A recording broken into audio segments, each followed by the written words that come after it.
أشهد أن لا إله إلا الله وحده لا شريك له وأشهد أن محمدا عبده ورسوله اشرح لي صدري ويسر لي أمري واحلل عقدة من لساني يفقهوا قولي أما بعد. Pertama-tama saya mohon maaf ya mengganggu acara zikirnya ya sebentar. Atau nih saya diminta apa tadi ya? Yang jelas nggak mau jualan ya saya ya. Haram jualan di masjid jualan. Ya, kebetulan saya memang dulu pensiunan Telkom, pensiun dini ya. Mau fokus ngajar-ngaji enggak juga sebetulnya. Sudah sangat apa namanya? Sudah sangat tua kali ya. Sudah banyak karyawan-karyawan muda yang lebih pas untuk menduduki, jadi ya tahu diri lah. Memang akhirnya kami saya sendiri banyak berkecimpung di dunia pendidikan Al-Quran. Saya bin Dahlan Salim Zarkashi ya, bukan Imam Zarkashi ya, nanti takut salah orang. Baik.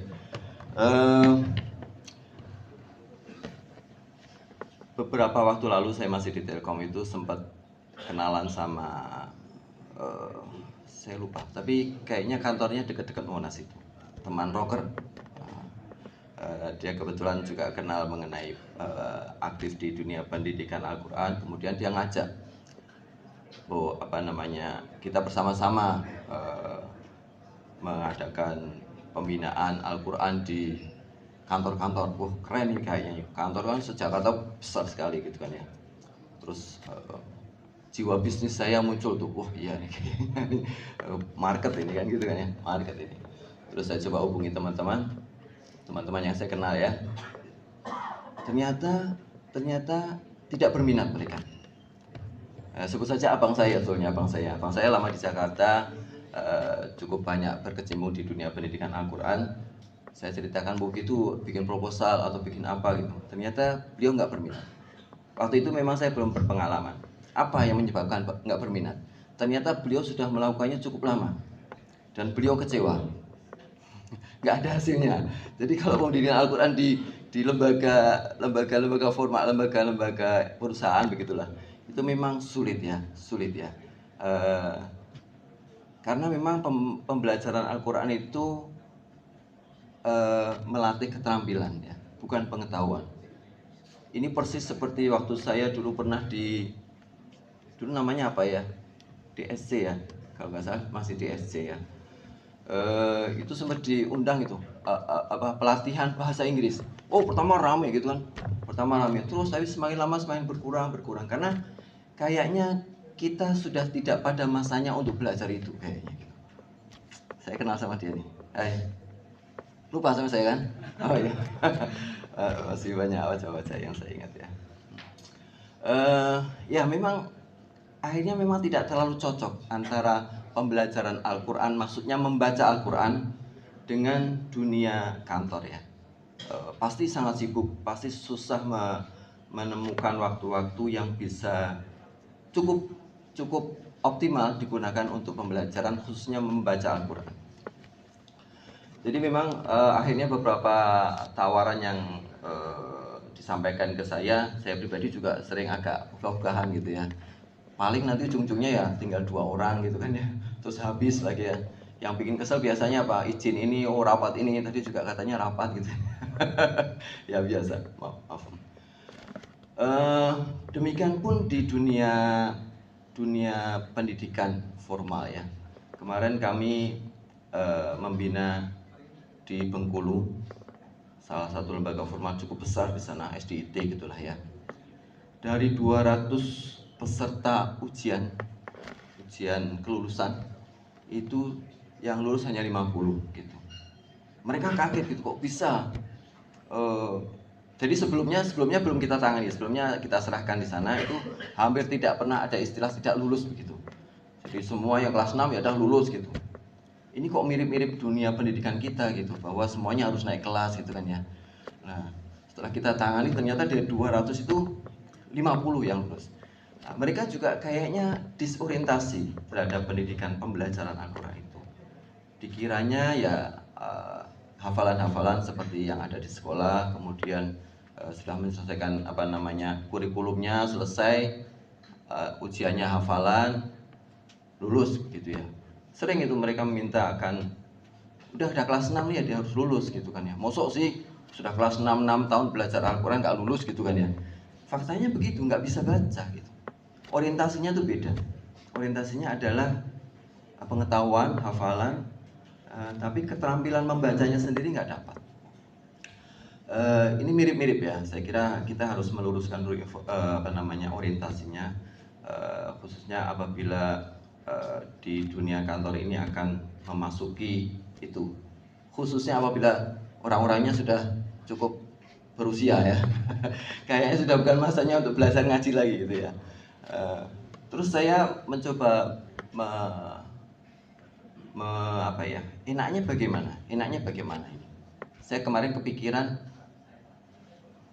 kenapa tidak mulai dari, mohon maaf, imam-imam masjid, musola lah, kalau masjid umumnya dah oke gitu. Imam-imam musola yang bertugas menjadi imam, yang bertanggung jawab bacaannya harus baik. Kalau suruh ngaji, belajar ngaji, kayaknya juga sudah terlambat itu. Bagaimana kalau pendekatannya adalah talaki? Jadi model pembelajaran itu macam-macam ya tentu ya. Ada ujung-ujungnya pokoknya bisa ngaji gitu. Apakah bin nazar ataukah bil ghaib gitu. Kalau imam harus bil ghaib umumnya ya. Sekarang ada imam yang ada Al-Qur'annya di depan gitu ya, sambil baca gitu. Kayaknya nggak lazim. Bagusnya ya bil ghaib ya. Ujung-ujungnya kan itu ya. Ujungnya bisa membaca Fatihah, sudah cukup sebetulnya kan, sudah sah sholatnya. Tapi Fatihahnya dibenerin gitu. Udah nggak usah belajar ngaji, tapi talaki saja. Saya nggak bisa ya, saya nggak bisa mentalaki. Metode saya berbeda. Kalau kami mengajarkannya ya membaca, tapi mungkin bisa dari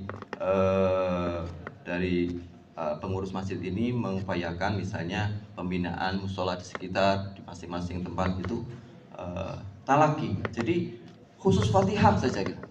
Fatihah saja itu ditalakikan, tapi yang baik gitu ya. Yang baik itu bagaimana? Minimal panjang pendeknya nggak salah gitu ya.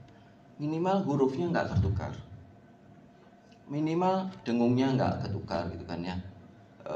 Yang sering terjadi kan hurufnya ketukar tuh ya, misalnya Bismillahirrohmanirrohim gitu misalnya, atau Bismillahirrohmanirrohim ya. Minimal itu gitu. Nah, fokus saja di talaki itu berarti saya bacakan, Anda tirukan gitu, sampai hafal gitu. Toh cuma Al-Fatihah cuma 7 ayat gitu.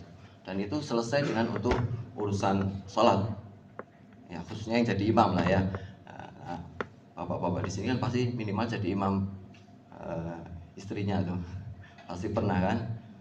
Udah menikah sama istrinya hafid lagi gitu kan. Istrinya hafid, suaminya Fatihahnya kelewatan ya minimal itu gitu.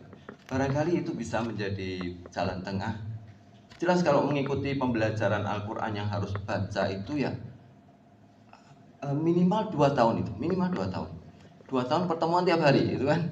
Nggak kebayang itu kalau di lembaga formal seperti ini bisa melakukan itu ya, dari pengalaman tidak bisa. Mungkin itu yang bisa saya tawarkan. Bukan saya ya, nanti pengurus di sini bisa mengundang Ustadz. Apakah harus sanad? Nah, ini isu sanad juga sering muncul. Sanad itu apa? Kan seringnya gitu kan, ini ngajinya bersanad nggak gitu ya. Sanad itu apa? Ternyata Nabi memang mengajarkannya. Nabi memang mengarahkan, mengajarkan atau mengajarkan pembelajaran Al-Quran melalui sanad. Apa hadisnya? Kita sama-sama sering dengar. Khudul Quran min arba'ah. Ambillah Al-Quran dari 4 orang. Nabi pun memerintahkan belajar Al-Quran dari 4 orang. Jadi nggak boleh sembarangan. Kita ngambil ngaji asal kita dapat bukunya terus ngajar. Masih ada tuh kemarin yang DM ke saya tuh, gimana cara dapat buku ini secara online? Saya itu mengikuti pelatihan pembelajaran itu. Berapa kali saya ikut metodologi ya pembelajaran begitu, itu masih kesulitan gitu. Maksudnya standarnya bagaimana sih? Kalau saya membiarkan standarnya begini, itu kira-kira aman nggak nanti di ujungnya? Atau saya terlalu kenceng, terus anaknya sampai bosan gitu. Nah, Standar-standar itu saya nggak cukup mudah gitu, butuh pelatihan, butuh jam terbang gitu ya. Jadi nggak pas rasanya kalau asal dapat buku terus seolah-olah bisa ngajar gitu ya. Tentu harus dicek dulu bacaannya, tentu harus dicek metodologinya gitu ya. Nabi pun begitu, khudul Quran min arba'ah, ambillah Al-Quran dari 4 orang. Bahkan Abu Bakar kalau nggak salah nggak masuk ya, yang masa dia nggak masuk ya. Tadi teman saya sekarang masih di pejabat di sini. Siapa? Ya tentu yang fasih bacaannya, yang sesuai. Kan kata Nabi juga begini, man ahabba an yaqra al-Qur'ana ghaddan kama unzila falyaqra'u ala qiraati ibni ummi abdi. Barang siapa ingin membaca Al-Quran ghaddan, sekar, sebagaimana ketika dia diturunkan, maka bacalah seperti bacaannya Ibnu Ummu Abdi. Nah, gitu. Jadi yang paling mirip dengan bacaan Jibril ketika diterima Nabi itu ya salah satunya itu Ibnu Ummu Abdi.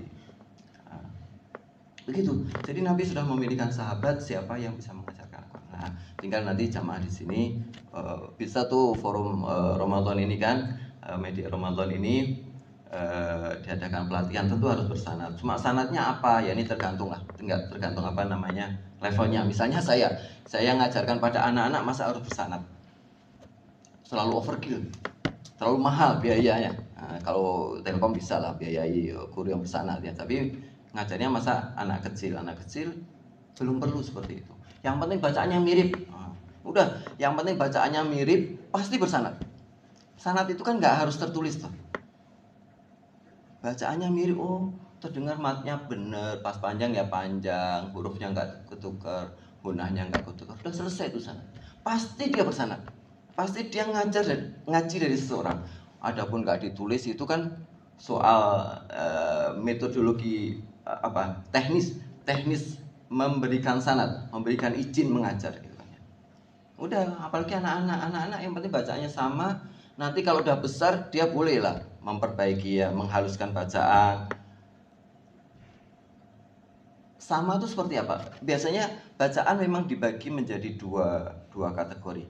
Ada kesalahan jali, kesalahan yang mudah terdengar. Misalnya Alhamdulillahirabbil alamin. Apa salahnya? Jelas. Alhamdulillahirabbil alamin, misalnya alamin yang seharusnya sangat jelas terdengar. Atau panjang pendeknya Alhamdulillahirabbil alamin, sangat gajah, mudah terdengar. Itu namanya kesalahan jari. Cukup sampai di situ gitu. Itu nggak perlu sanad yang tersusun dengan ijazah, nggak perlu seperti itu. Asal sama panjang pendeknya sudah selesai.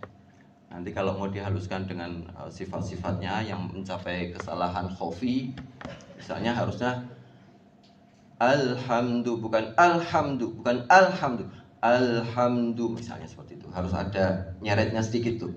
Alhamdu, itu butuh sanad. Nah, gitu ya. Nanti anak-anak diajari itu juga rumit nanti kalau udah diajak belajar itu.